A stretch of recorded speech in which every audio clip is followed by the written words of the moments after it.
नाज़िया इलाही खान जो कि भारतीय जनता पार्टी की महिला मोर्चा अध्यक्ष है, वो आए दिन मुसलमानों पर कुछ ना कुछ ऐसे स्टेटमेंट देते रहती है जिसकी वजह से मुसलमानों के दिल आहत होते हैं। लेकिन मदरसा मस्जिद मुसलमान करते करते उसने हमारे ईमान की बुनियाद पर निशाना साधा है। यानी हमारे नबी करीम सल्लल्लाहु अलैहि वसल्लम पर डायरेक्ट उसने ऐसा स्टेटमेंट दिया जिसकी वजह से तमाम उम्मत मुसलमान के दिलों में एक दर्द सा उड़ गया है। लेकिन हमारी मौजूदा हुकूमतें न जाने उसको क्यों सपोर्ट करने में लगी हुई हैं, मौजूदा हुकूमतें उसके खिलाफ एक्शन लेने से क्यों कतरा रही हैं, क्योंकि हर जगह हर इलाके में हिंदुस्तान भर में न जाने कितने ही डिस्ट्रिक्ट्स में कितने ही छोटे छोटे कस्बों में ऐसे ऐसे प्रोटेस्ट हो रहे हैं, उनके खिलाफ कंप्लेंट फाइल हो रही हैं, लेकिन उसके खिलाफ कोई एक्शन नहीं लिया जा रहा है। एक्शन नहीं लिया जा रहा वो बात तो अलग है, लेकिन वो अपने स्टेटमेंट देने से बाज भी नहीं आ रही है।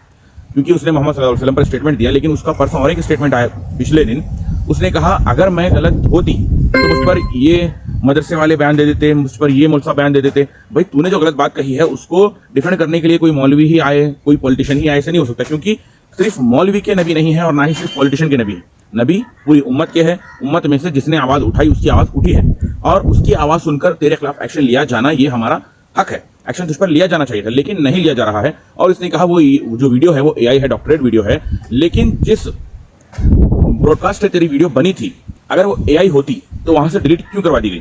तो कोर्ट में अगर उसके खिलाफ अगर फाइल पिटीशन करना चाहती है तो वहां से वीडियो हटवाकर बच क्यों रही थी? उस वीडियो को डिलीट क्यों करवा दिया गया? तबकि वो वीडियोस फेक थी। और अगर वो वीडियोस फेक थी तो कोर्ट को फैसला करना चाहिए था कि वीडियोस फेक हैं और ये डॉक्टरेट वीडियोस हैं, इसीलिए मुसलमानों को इसके खिलाफ पिटीशन करने की कोई जरूरत नहीं है, इसके खिलाफ केस फाइल करने की कोई जरूरत नहीं है। वो जिसने बनाई है, जिसने पोस्ट की है, हम उसके खिलाफ एक्शन लेंगे। हमारा साइबर क्राइम जो है पूरा उस पर जांच करने में लगा हुआ, ये तो कोर्ट को फैसला करना चाहिए, ना कि इसके प्रेस कॉन्फ्रेंस से ये बाहर आनी चाहिए बात।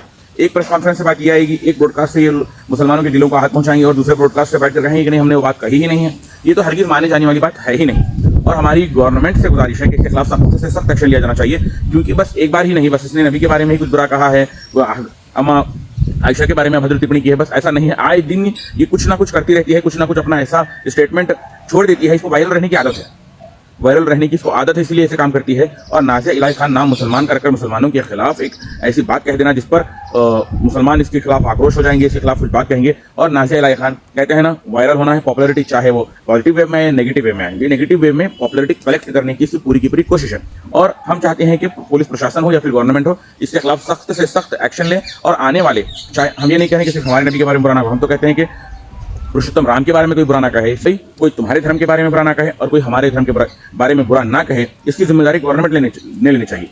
क्योंकि अगर कोई उनके खिलाफ बुरा कहेगा तो यहाँ से इस धर्म के भी होंगे तो उनके खिलाफ एक्शन होना चाहिए, अगर कोई उनके खिलाफ बुरा कहेगा तो उस धर्म के होंगे तो उनके खिलाफ एक्शन होना चाहिए। हम सेकुलरिज्म को मानते हैं और दोनों तरह से गवर्नमेंट को एक्शन लेना चाहिए, हम इसी मांग करते हैं। अगर इसके खिलाफ एक्शन नहीं लिया गया तो कल कोई और उठेगा और इससे अभद्र टिप्पणी करेगा और कहेगा कि उसके खिलाफ एक्शन नहीं हुआ था तो शायद मेरे खिलाफ ही नहीं होगा, तो इससे हिंदुस्तान का माहौल बिगड़ेगा। अगर आपको हिंदुस्तान का माहौल अमन और शांति से रखना है तो हम आपसे रिक्वेस्ट करते हैं कि इसको जल्द से जल्द अरेस्ट कर लिया जाए, वरना अगर ऐसा ये कहती रहेगी जिस दिन मुसलमान का जो सब्र लबरेज होगा उस दिन फिर शायद हिंदुस्तान की हालात कुछ और ही होंगे।